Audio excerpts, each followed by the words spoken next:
Hasard Lee, welcome to Built to Sell Radio. Thank you. It's great to be here. And you're our first fighter pilot. Although, interestingly, I have a little kind of tangential experience in this space. My grandfather was a snowbird. You call them Blue Angels in America, but he was a fighter pilot. He actually got not shot down. He had an accident where two wings collided and he died in the 1950s. So our family has a little bit of unfortunate news and personal experience around what happens when you're not thinking clearly in the air. So I'm excited to have this conversation with you. Well, yeah, it's great to be here. And that's actually how I got my start. Is I went to an air show, saw the Thunderbirds fly. And this is back in the day when you could hop in the cockpit of a jet. And so I knew I was hooked. That's awesome. Well, it's funny. A lot of our listeners are like, why did you bring this fighter pilot on the show? This makes no sense. But I want to just take the listener to a spot, which is really a definition of why I wanted you to have you on the show. So our listeners are about to go through this very unique experience they only ever do once. And, it's the closest thing to the fog of war. I realize it doesn't have the same stakes as the real fog of war, but for business owners, entrepreneurs, this is the most important thing they ever do, is selling their company. Very highly emotional moment. Incomplete information about the adversary. In other words, the other side of the negotiation table. You don't know what they're thinking or where they're going to go next. You need to act quickly in many cases. Due diligence can last 60 days, and there's a time clock ticking down.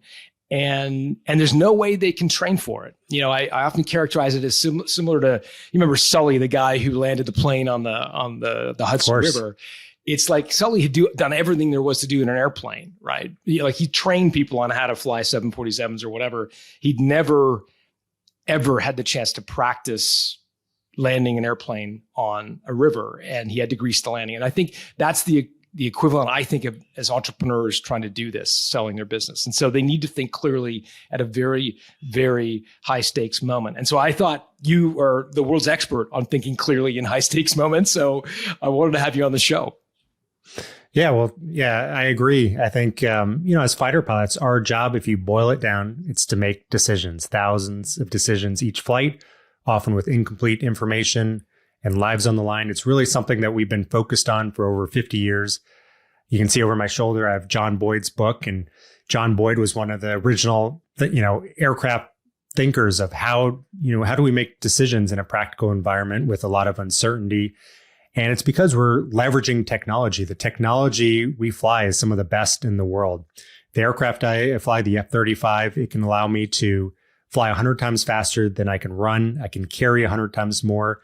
I can see out to the horizon far greater than what my eyes can see. So I'm thousands of times more capable on the battlefield. So if we can take somebody from a 90% decision maker to a 92% decision maker, that's a big deal. And I think that technological leverage applies to the business world.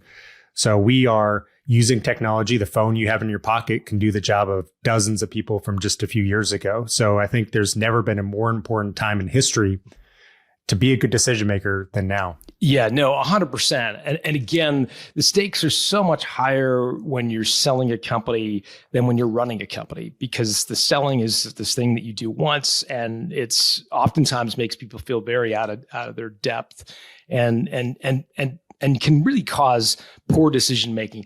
Your book starts with an interesting story about Flight 447 as a sort of cautionary tale about what can go wrong when decision making is unclear. Can you tell that story?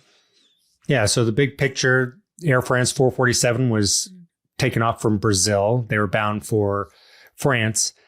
And the pilots encountered it's called the Intertropical Convergence Zone. So it's basically where the air from the northern hemisphere meets the southern hemisphere, creates a lot of thunderstorms, embedded thunderstorms. Now, it's not the end of the world. Aircraft go through thunderstorms all the time, but this was a unique circumstance where there were three pilots, and there's a really experienced pilot, a young pilot, and then another pilot who was more a corporate pilot who was in charge of more at headquarters and flew every once in a while. The experienced pilot, after taking off, he ends up going to the back to sleep. There's a sleep compartment for him, leaving the young pilot in his 30s in charge of the aircraft. He encounters these thunderstorms, And what happens is simultaneously all three pitot tubes, so pitot tubes are what measure the pressure of the air. It lets you know what your airspeed is. They become clogged all at once. Now, it's not a big deal. These aircraft, they fly, nothing affected the wings. If they had done nothing, after 5 minutes, the pitot tube ice would have melted. They would have been able to continue on as normal. Instead, though, the co-pilot, he ends up pulling full back on the stick because the aircraft reads that it's a low airspeed. Full back on the stick. They're at 35,000 feet at basically their max altitude because they're pretty heavy. And he ends up stalling the aircraft. Stalling the aircraft, holds back on the stick the entire time. Now, this is an experienced professional pilot. He should know better that, the one thing you need as a pilot is airspeed. And he has no airspeed on the jet. He holds back on the stick, continues holding it. The aircraft is stalled this entire time, almost falling like a leaf out of the sky. No airflow over the wings. And he's holding back on the stick. And they're trying to figure out what's going on. The other pilot, the one that's more in a corporate role, he's trying to figure out, he's almost on the verge of being able to figure out multiple times, but his role is to be able to back up the younger pilot. And so he's not able to figure out that pilot is pulling back on the stick the whole time. They chime for the captain. The captain comes back. He's likely groggy from just waking up. He encounters this cockpit full of chaos. And he's trying to figure it out. Several times throughout the stall, he's almost able to figure it out, but it's not until they're at about 5,000 feet. So they've fallen from 35,000 to 5,000 over the course of 5 minutes that they're finally able to figure it out. Even then, that young co-pilot still pulled back on the stick, even though he knew he shouldn't have. And they ended up impacting the ocean, killing everybody on board because he was not able to assess the problem. And so their problem was that they had just lost the pitot tubes. They wouldn't have been able to fly straight and level if they had done nothing. But he basically jumped to conclusions. And we have a saying that there's no problem so bad you can't make it worse in the aviation community. And so what he did is he just jumped to doing something, and it was the wrong thing, and it killed everybody on board. What should he have done in that situation? Well, first of all, this problem had happened a dozen times in the previous year from Air France aircraft. And so all you should do is start running the checklist, do nothing, start running the checklist. It would, have them shift to different backup pitot tubes and things like that in order to melt the icing. So if he had done nothing, it would have been much better.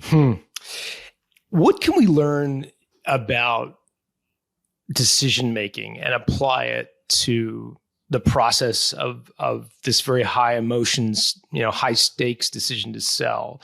So there's a concept that you write about called ACE.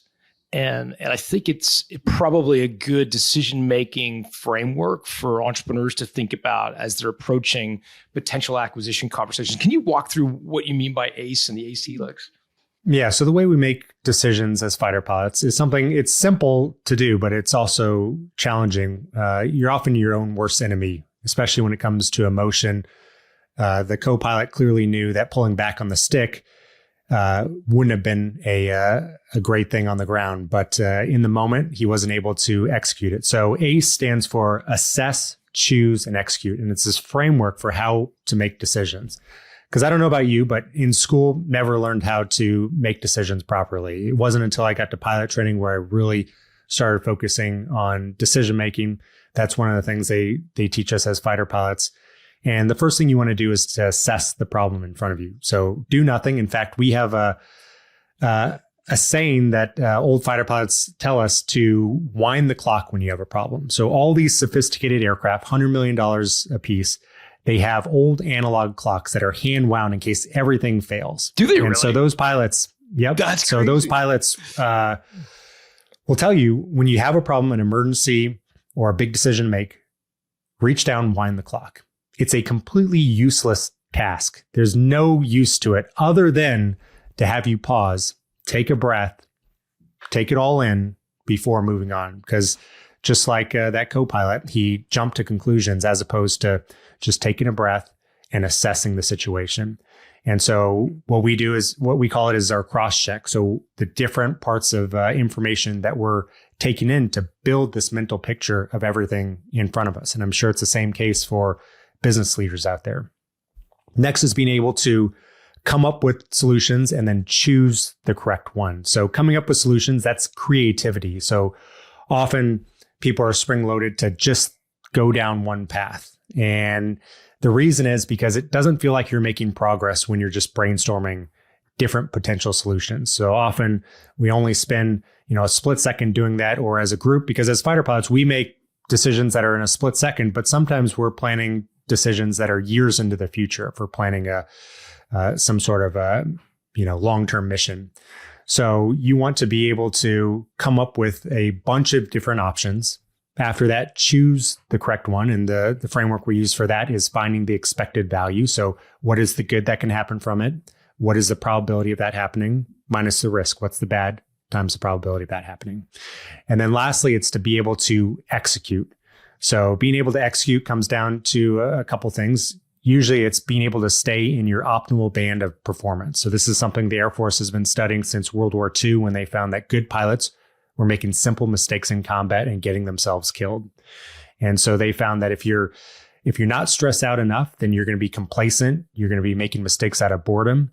But if you are too stressed out, then you're similarly going to be making mistakes. And we have a saying that as soon as you put on your helmet, you lose 20 IQ points, because what looks easy on the ground gets far more difficult in the air when you're in the thick of things. And so finding ways to stay in that optimal band of performance. And what they found is that your cognitive ability declines, and it's not at a linear rate for all of your cognitive abilities. So one of the first things to go is your ability to understand spatial relationships, which is obviously really important as a pilot. So where aircraft is in front of you, where the ground is, but also your ability to pull in different concepts from different areas and repackage it into a new and innovative solution, which is creativity. So these are things that you lose when you're in the air? That's one of the things that you lose the quickest when you're under stress. Interesting. And I mean, for me, the equivalent for putting on your helmet would be stepping inside the boardroom of an acquirer's conference table. Once everything's the old Mike Tyson, everybody's got a plan until they get punched in the face. Everybody's got a great rebuttal to an acquirer's question or information request. But when they get into the heat of the boardroom discussion and they're on the spot having to answer a question, that's when I think they start to lose IQ points.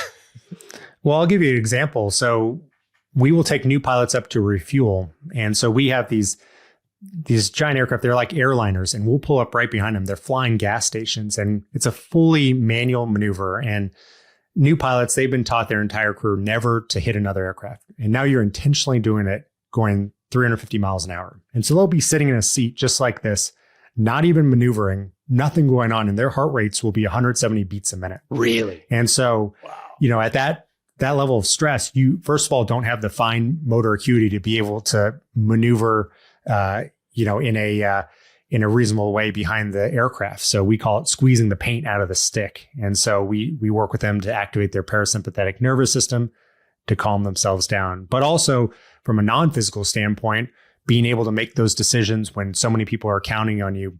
Sometimes we're flying missions where 1,000 people have touched that mission before us. Everybody from spies on the ground to intelligence operators to satellite operators to these tanker crews launching from other continents, all to get you over the target on time. And if you screw up the work of 1,000 people. And if it's a high value target, that target may never resurface again. So we do a lot to be able to stay in that moment and to be able to execute well. I find that fascinating. And the fact that heartbeats get to 170 beats per minute is shocking. But I think, occasionally I'll go for a run and I think about what I'm like at 170 beats a minute. I don't have the acuity as you describe, right? Like the physical ability to kind of maneuver something very, very precise. Talk about power laws. What do you mean by power laws and how do they apply to decision making? Yeah, so we have really evolved as humans to think linearly. You walk 30 steps, you're now 30 steps away. But most variables and relationships in life do not scale linearly. And so there's really three main power laws that you have to worry about. One is exponential growth. I think a lot of people are familiar with this with compound interest, but oftentimes it can still catch us by surprise. So one of the examples I talked to in the book is a magic penny. If you find a magic penny that doubles every day after 31 days, how much do you think you would have? Yeah, I've heard this before. Like my gut would be like a few $100s, but it's some astronomical number. What's the actual answer? It is. It's $10 million. Unbelievable. Which is unbelievable. You're familiar with exponential growth, and yet it's something that just doesn't come naturally to us. So that's one power law. Another is law of diminishing return. I think most people are familiar. New year, you get into the gym, you start doing the same workout, rapid progress, and then it starts to taper off. And then the third is long tail power laws. This is why, a few videos on Netflix really drive all the views on the platform. Same thing with companies, why Google and maybe a few other companies really pull in the bulk of the revenue on the internet. So really it's about understanding when a power law is in play. And one of the best ways to do that is a tool that goes back thousands of years, just graphing the data. If you can just graph the data, it almost always just pops out to you whether there's a power law at play and which one it is. For us as fighter pilots, it's one that stands out to me is when we have to eject. If we have to eject from aircraft, we have a rocket-powered seat, then we have a bunch of stuff in the checklist to do to make sure that we eject safely. But the number one thing to do is obvious. It's just to slow down. And that's because the force on our body scales to the square of our speed. And so if you stick your hand out going down the highway, going 80 miles an hour at Mach 1.6, it's 300 times. So about 1,000 miles an hour. It's 300 times that force, which is much more than you would expect it to be. So it'd be ejecting into a brick wall of air. So Maverick ejecting at Mach 10, he'd be just a bunch of jelly. So for us, slowing down is the most important thing because that wind resistance adheres to a power law. Have you ever had to eject? Knock on wood, fortunately not. I have a lot of friends that have. It's a very violent thing. It's about 20 to 30 Gs. Most people break some part of their body, and most pilots are 2 inches shorter for at least a reasonable amount of time, for a couple of weeks after ejecting, because of that compression of their spine. Wow. Amazing. I love this idea of graphing data as a way for us to sort of compete against our own intuition about things, right? So for my listeners, when they get an acquisition offer or they're thinking about a conversation that they're having with a potential acquirer, like understanding what is being offered to you visually, like with a graph, I think that's a really interesting way to think about it, especially when you're looking at earnouts and things that are future related, like potential scenarios that might play out. Instead of like thinking about the absolute number that's been presented to you, graphing out the possible, lines that might play out, I think is a really interesting way to fight against, I guess, our cognitive bias or just our kind of our, as you mentioned, kind of the way we typically think is linearly. And so our brains aren't very good at processing these power laws. Yeah. It's when you feel like there's a bunch of stuff rattling in your brain around, that's a red flag. That should let you know that you're starting to get overloaded. One of the things that we teach new pilots is you want to be at the 90% task saturation level. Anything less, you're not max performing your jet. Taxpayers paying $100 million a piece for you to be on the battlefield. So you need to be effective on the battlefield. But anything more than 100%, tasks are just going to be haphazardly falling off. So you need to be able to prioritize, smartly shed tasks to be at that 90% level. And one of the ways to do that is to write things down, to graph things, to get things on paper so that things are not just rattling around in your brain. And even though as fighter pilots, we have to make these decisions, at split second, a lot of times they're pre-thought out decisions. And for instance, my primary focus for my career has been on seed suppression of enemy air defense. It's, if you saw the latest Top Gun where they're flying the surface air missile sites on the canyon walls, typically there's not a convenient canyon to fly through to avoid them. So we have to go and take these out. And so one of the ways to take them out is to be able to geolocate them because they're very clever. They move around all the time. So we need to be able to geolocate based on when they turn on that radar. So it's involving math, calculus, all this stuff. So we will look at that ahead of time and boil it down into rules of thumb that make it far easier for us to be able to think in the air. Interesting. And this might also dovetail nicely into something you refer to as fast forecasting. Walk us through what that means. So fast forecasting is finding that expected value, but really relying on your own critical thinking. Oftentimes people are spring-loaded to push decision-making off to somebody else, but we say that everybody is a decision maker. Everybody, in the absence of others and other tools, some of them are computer models, committees, consultants. In absence of tools, you should be able to make the decision on your own and really using your intuition based on your experience flying. A lot of these pilots have been flying 10, 20 years. You need to be able to calculate that equation on your own. What is the good that's going to happen? What's the probability of that happening? Minus the risk. What is the bad times the probability of that happening? Now, I know it's very subjective, but the point is to be using your critical thinking. And when there's a decision to be made, one of the things that we have to prevent groupthink is having everybody individually calculate that and then present it. And then you can really see how people are thinking because now there's a quantifiable thing and people have to explain it. And then how they explain it, it's really a thought maze to understand how their thinking is. And one of three things really happens when you do that. You find that you are wrong, in which case that's great. That's a way to update your thinking. So next time a similar situation happens, that you are more prepared. You find that it's the same as somebody else, in which case that should give you a little bit higher confidence that two people came up with a similar solution independently. Or you can be the hero for the day. You can be the person that finds the error. We have a lot of really advanced computer models for how we fight and how we fly. But I've seen several times throughout my career where there's some young data entry person that fat fingers something into the data and it spits out a completely wrong answer. But a lot of times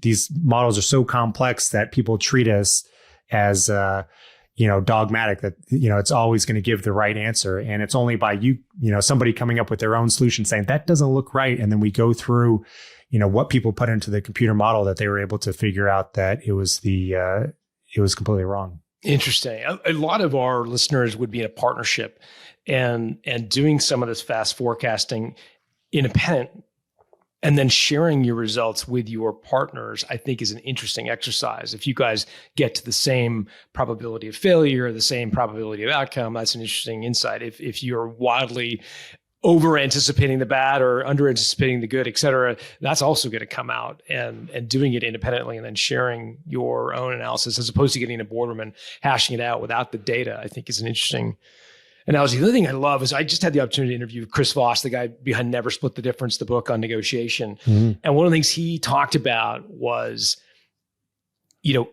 thinking through the bad outcome in advance, expecting the bad outcome, and then role playing in your mind how you would process that. So, in our case, the bad outcome might be retrading. So acquirer makes, an acquisition offer.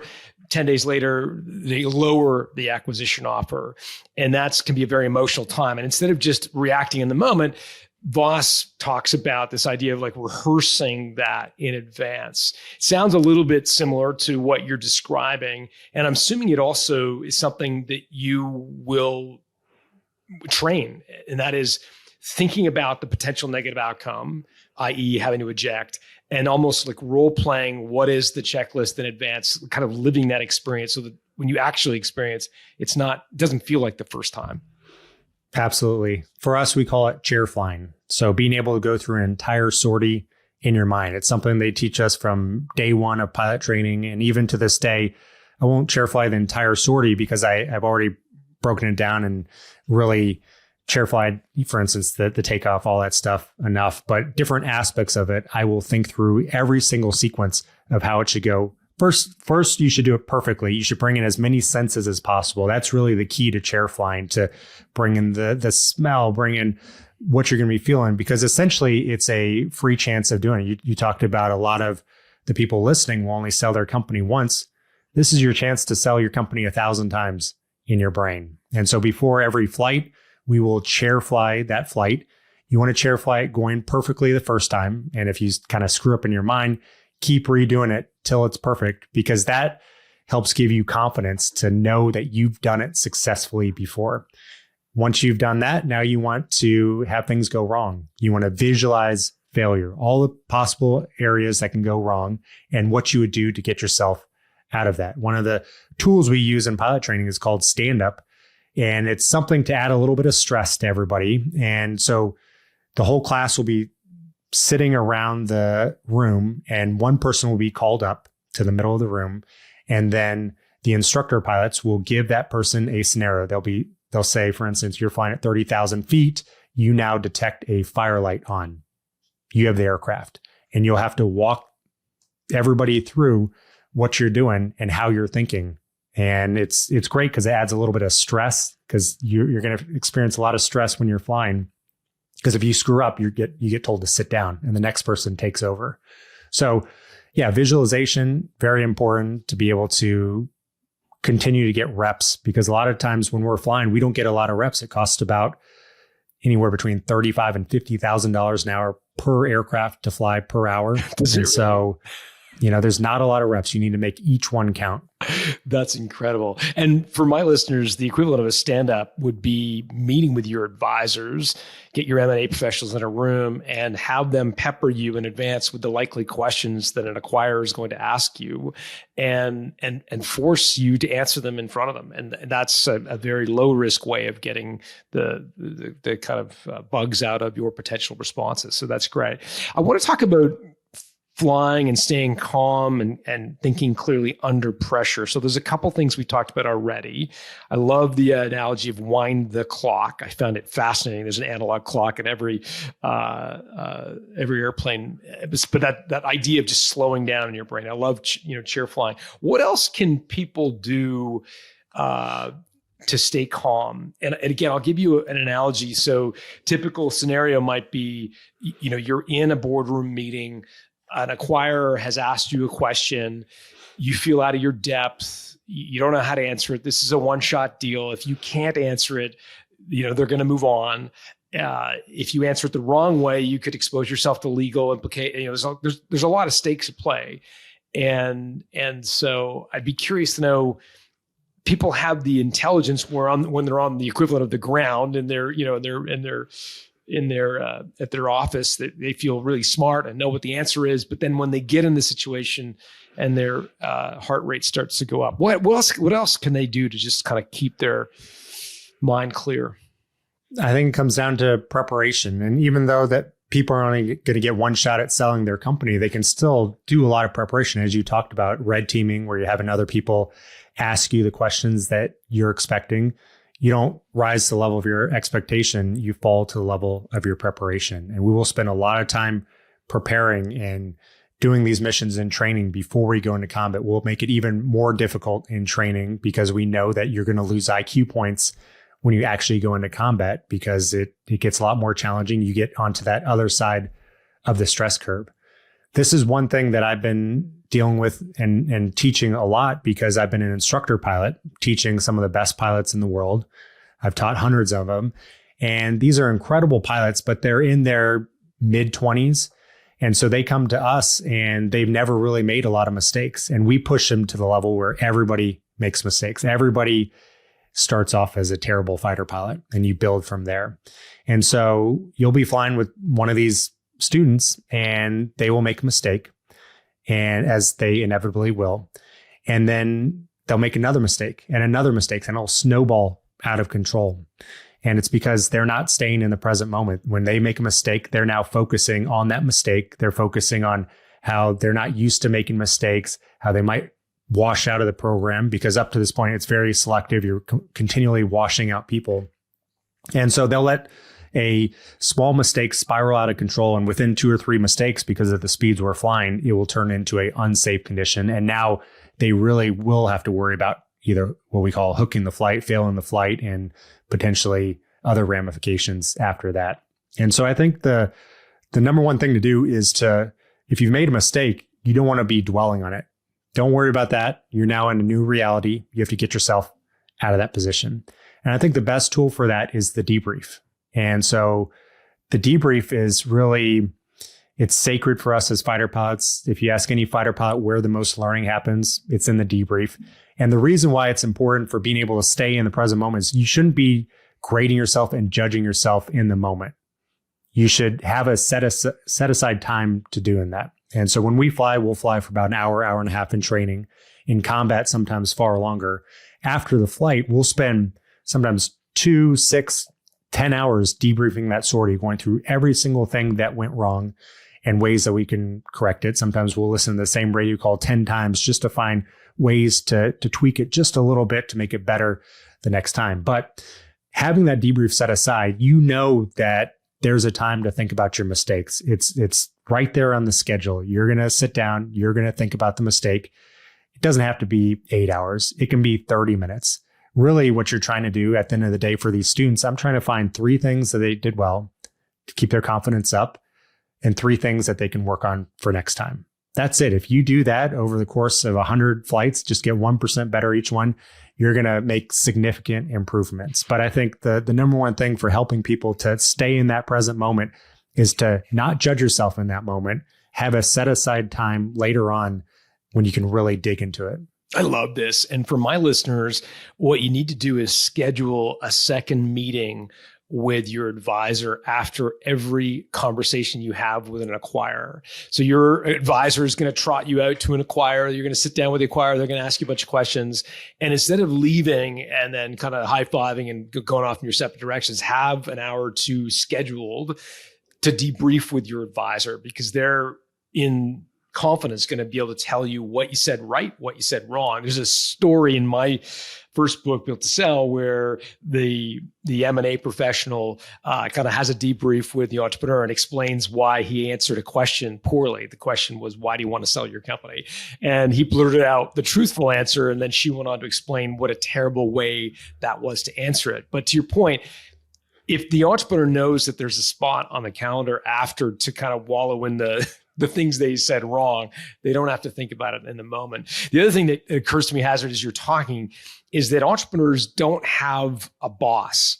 You know, unlike a fighter pilot who has a whole chain of command and there's a boss and a boss and a boss over top of him or her, many, many layers on, entrepreneurs don't have that natural debriefing individual, right? They're kind of like the lone wolf. And so leaning on their advisor in, you know, the person they've hired to help them sell their company in that way, to almost be a boss without necessarily calling them that, I think is a really interesting concept. One thing I would say though, is that structurally, yes, everybody in the military has a supervisor, but when we're flying, typically we're flying with 1 other aircraft as a 2-ship or 3 other aircraft as a 4-ship. And if you are the flight lead, you are fully in charge of that flight. So when you come back, you might be in your mid-20s, late 20s. And if your wingman is the wing commander in charge of the entire base, you are in charge of that debrief. You completely own it. And there's a lot of best practices, I guess, for making sure that it goes well. And I think debriefs need to be harsh. They need to be brutal. I think people will be surprised at, you know, how brutal some of our debriefs are, but there's a way to do it. It's non-attributional. So it's a nameless, rankless debrief. We're focused because everybody wants to win. Everybody has an ego. Everybody wants to do well. But after the fact, the way you win is by figuring out what went wrong and how to get better the next time. And so you really want to dig in and find every minute mistake and how you can do it better. We can be friends, you know, after the fact, but in this case, it's a sterile environment where we're just trying to find ways to get better. And it's non-attributional, so it doesn't matter who's making the mistake. We're focused on the mistake and how to fix it the next time. And it doesn't matter if, you know, we all have different roles. So to your point with people that don't have bosses, that's kind of like the flight lead. The flight lead, when they walk into the room, they are in charge of the entire debrief, and they could easily, you know, shirk their responsibility. They can easily use their status or their experience as a shield to prevent them. But you want to be the person, everybody wants to be the person raising their hand, saying that when there's a failed objective, I was the person that screwed that up. This is how I can fix it. And if everybody does that for each failed objective, then you really have a high performing team because everybody's going to get better. Well said. Non-attributional meaning, I find that hard to imagine in the context of breaking down a sortie. If you're flying the plane and you turn left instead of right, I mean, whatever, I'm using a very simplistic example. Like, how do you basically how do you do that in a non-attributional way? Like, how do you actually say you turn the wrong direction if there's only one person flying the plane? Well, we don't make it about the individual. We make it about the mission. So it depends. So if we were flying an upgrade sortie, so we're taking a student who's trying to become a wingman or a wingman to a flight lead, we're grading on them on 60 to 100 different parameters. So that's different than if we are going out on a mission. Say we have these really large exercises called red flag, 100 aircraft flying all at once. And so the goal of a day isn't to focus on one wingman and how they can get better. The goal is to figure out how to achieve our objective and how to win overall. And so once we find all these little mistakes after the fact, we will go through the summary of those mistakes. We're really digging down to what the root cause is, what are the contributing factors, and then developing lessons learned that we can brief to everybody else. So we don't say that, Joe made this mistake. How much does he suck?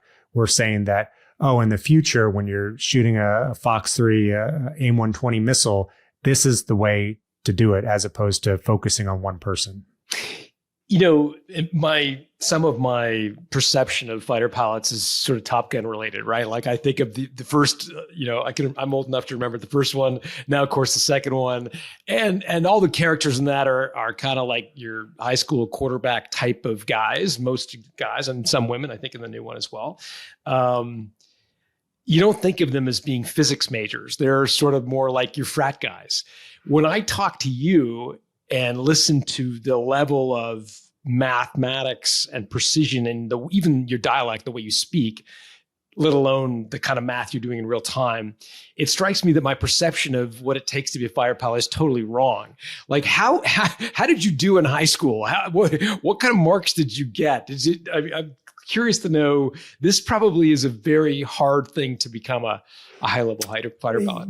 Yeah, I mean, you have to be these aircraft. They're fully driven by technology now, so you can't just get in there and be a good stick and rudder guy. You have to know how all these different systems work, how your synthetic aperture radar works, how to geolocate these surface-to-air missile threats. So there's tons of studying that goes on to become a fighter pilot. First day of pilot training, they give you a 4-foot stack of papers. So it's almost like, I don't know, being a doctor or something, and they want you to memorize the whole thing. In terms of school, I did okay, but I wasn't great. I went to the Air Force Academy, but I didn't get in on my first try. I had to go to a year of prep school. My father, he was a physicist. So that's kind of how I grew up thinking. But you really these days need fighter pilots that are able to understand these complex problems, because it's not all just dogfighting. Dogfighting is about 10% of what we do. A lot of it has to do with planning these large, complex missions. It's multi-domain. You're talking about, if you're going in, taking out these surface-to-air missile sites, it's an enemy integrated air defense where they have thousands of assets all tied together. And it's our job to, usually as a mission commander, to pick our way through that. And it's multi-domain. So you have ships at sea, you have assets in space, increasingly cyber assets going in and creating a cyber attack to be able to help you out. Because if you can do that and save one of your bombs for something else, then it could be huge. So you do have to be cerebral, but at the same time, you also have to have that killer instinct. You have to be able to pull 9 Gs. It's very physical on us. Right now, I'm at 1 G. If you've been in a roller coaster that's pushed your head down, doing a loop, that's about 3 Gs. Formula One car is about 5 Gs braking, 9 Gs, soul crushing amount of force, over 2,000 pounds on your body. So we do a lot on the physical side to be able to withstand that. Because if you lose enough blood, you'll pass out. And at the speeds we're flying, you're probably going to impact the ground before you wake up. And we've lost about 1 pilot a year to this G-induced loss of consciousness over the last 30 years. So you kind of have to be a jack of all trades. You have to be able to do math quick in the air. You have to be able to ingest large amounts of information. You have to be physically fit. When we dogfight, you lose about 5 pounds of water weight on a hot day. Really? But at the end of the day, clear thinking, that's the number one thing. I'm glad you brought us back to clear thinking and the book. You parlayed book into a business. And again, our listeners are all entrepreneurs. And so I think they'd be curious to know how, the business that you've created underneath the book and how the book is feeding the business. Do you mind sharing a little bit about your business as well? Well, so it all started with the book. When I came back from Afghanistan, there were a lot of crazy stories that happened over there. And I started just writing things down for myself so I wouldn't forget. And I thought, these are pretty interesting stories. Maybe it would be interesting to write a book, and realize that you have to have an audience to write a book these days if you want to get it published. And so I was like, well, how do I start an audience? So I started a podcast, and then to promote the podcast, started social media, and then just started building up from there. And then I was able to get a book deal. And then I spent 2 years straight writing the book. I wrote every word in the book over 500 days in a row at this office. I'd show up at 8 a.m. I would do a lot to prevent any distractions. We fly with sterile cockpits. We don't have any devices and stuff. So I try to bring that here. I wouldn't bring my phone. I would disconnect the internet, and I would write for 4 hours, 8 to noon every single day. Didn't miss a single day for over 500 days, and was able to write that book. I had 9 revisions on it. So it was all to be able to write this book, and it came out in May, and it's done really well. It was a Wall Street Journal bestseller. It was the number 2 best-selling business book in the country. Now it's being translated. So I was just working with the German translators, answering a few questions. So it's really, really exciting to see. And it's great to be able to get some information out, because that's one of the reasons why I started my podcast, is because information's so siloed. We have a lot of great best practices. Surgeons have great best practices, astronauts do, but it doesn't really make it out that much. Not because it's classified for us, because we're just so busy with the mission. And so I, in 2020, joined the reserve. So I fly about once a month just to stay current. And then the rest of the time I'm focused on writing and doing things like this. The book is called The Art of Clear Thinking. You can get it anywhere books are sold. Hasard, if people want to reach out and say hi on social media, YouTube, I guess, is a good place. Where else can they go? All the social media platforms, any of them, Hasard Lee with the S, so Hasard. And as we were talking before, that's not my first name. My parents didn't hate me or think I was going to become a fighter pilot. That's my call sign. But the tradition is that we can only tell how we got our call sign over a fine glass of whiskey. So if you see me out there, you want to drink some whiskey, then I'm happy to tell you the story. Or, feel free to reach out on social media, Instagram, all that stuff. Hasard Lee, and we'll put all of his social connections in the show notes at builttosell.com. Hasard, thanks for this. Thank you, John.